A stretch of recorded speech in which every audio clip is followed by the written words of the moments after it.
the 1950s, the Soviets dominated world chess. They had the game down to a science. They had delved deep into the game theory and extracted principles that allowed them to create harmonious positions and dominate every single player from the free world. But inside the mighty Soviet chess machine, a small gear had started turning in a different and quite original way. That gear was a young man by the name Mihail Tal. He was dubbed the magician from Riga, and he did not play like a scientist. He played like a wizard. His opponent in this game was a gentleman by the name of Vassily Smyslov, the king of harmonious, principled, scientific play. Prior to this game, he had scolded Mihail Tal and said that he mastered nothing but circus tricks and that he was going to show this young upstart a lesson. Should we take a look? Tal had the white pieces in this game and kicked off with pawn to e4. The principled Smyslov played a principled defense, c6, the Caro-Kann. And now we saw just d3 from Tal. A non-aggressive, almost timid move. Is he afraid of his opponent? Smyslov responded immediately with pawn to d5. Tal played knight to d2 and Smyslov played e5, taking control of the center. But now Tal played knight to f3, attacking this pawn. And this is about the time where the game gets interesting. Smyslov defended his pawn with his knight. And now Tal pushed his pawn. Again. Can this really be right? Smyslov disagreed and captured Tal's pawn. The game is on. This is the battle for the center. Now Tal played knight takes pawn. Smyslov replied, pawn takes pawn. And then we have queen takes pawn. Smyslov develops his knight with knight g to f6. Tal attacks this knight with his bishop like this, and Smyslov defends with his own bishop. At this point, Tal decides to castle on the queen side, while Smyslov counters by castling on the king side. Now the kings are interestingly castled on opposite sides of the board. In chess, this often means that the game will be decided by a race to the opponent's king, who will get there first. Now Tal, he strikes the first blow, he plays knight to d6. This is immediately countered by the counter blow, queen to a5, attacking this pawn. Tal realizes that in order to gain the most momentum, he must utilize his pieces to the maximum effect. How does he do this? Well, he combines attack and defense. He plays bishop to c4, protecting the pawn and attacking the opponent's king. This is a very good move. Smyslov, he realizes this is a brilliant move and he says, all right, I have positional understanding. You're not allowed to have this bishop standing there. I will play b5 and I will say, sir, move out of the way. You are way too good, in a way too good position. Tal says, nah, I like my bishop. So he hits the queen and says, I think your queen should move. Smyslov says, that's absolutely no problem, I will move the queen back here, still an excellent position. And now, what are you going to do? Now you have to move the bishop. So it's again, he's going, go away! Yeah. Tal says, I'll hit your bishop. And I'm threatening to take your bishop with a check. Smyslov is going, okay, but now he moves the bishop back. It says, now you must move this bishop, Tal. Does Tal move the bishop?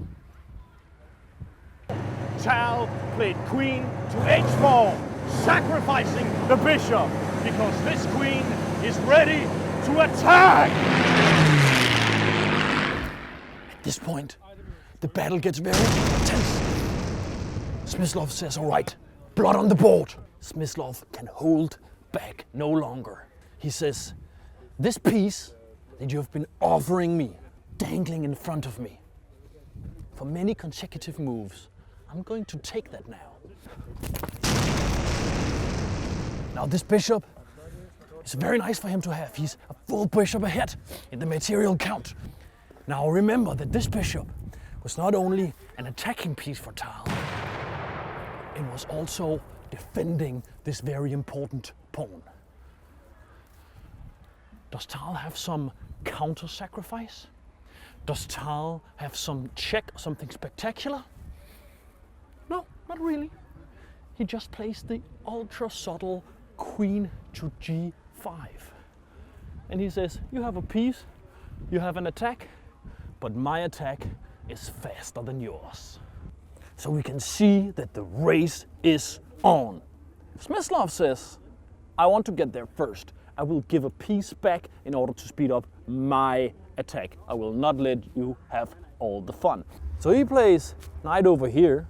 This is clever because it unveils an attack, a so-called discovered attack on the queen. Now notice the queen can actually take this knight. It doesn't, however. Tal instead plays knight here, check. And this knight cannot be taken because the pawn is pinned to the king by the queen. So the king has to move. And now this knight can be taken, and indeed Tal does so. So what was the point of this? Well, the point was about the pawn on a2, the pawn that is crucially no longer defended because the bishop that was defending it has been captured. So the queen moves down and takes the pawn. If this queen moves forward one square, it's checkmate. So what does Tal do? Well, Tal, he moves this bishop up here, combining attack and defense again. This gives an escape square way out of the tunnel for his king, and also this bishop can now aid in the attack against the king. Smyslov feels, I'm solving all my problems now.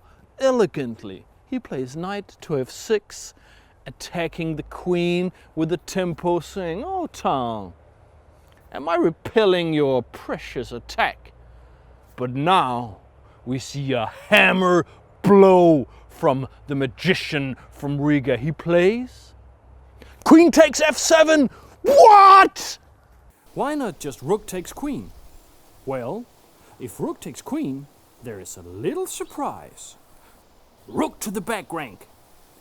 It's check, and one by one, the entire army will fall. Checkmate. So that didn't happen. Let's take a look at what actually happened. If Smyslov throws this check that he has been dying to play for several moves now, the king will have to go up here, and if he does, he will block the rook, and none of this stuff will actually seem to matter at all. This was exactly what happened, actually. The queen gave the check, the king moved up.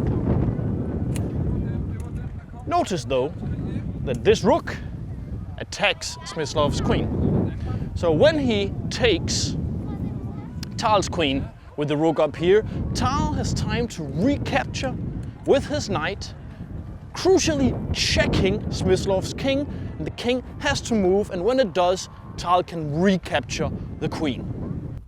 And here we see the elegance of Tal's play. The finishing touch.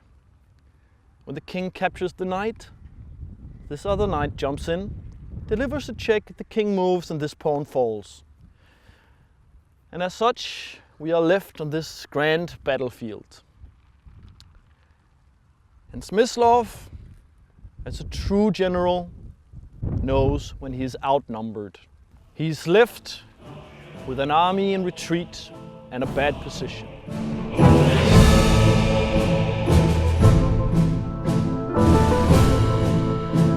Before resignation, Smyslov threw a couple of so-called spite checks just to go.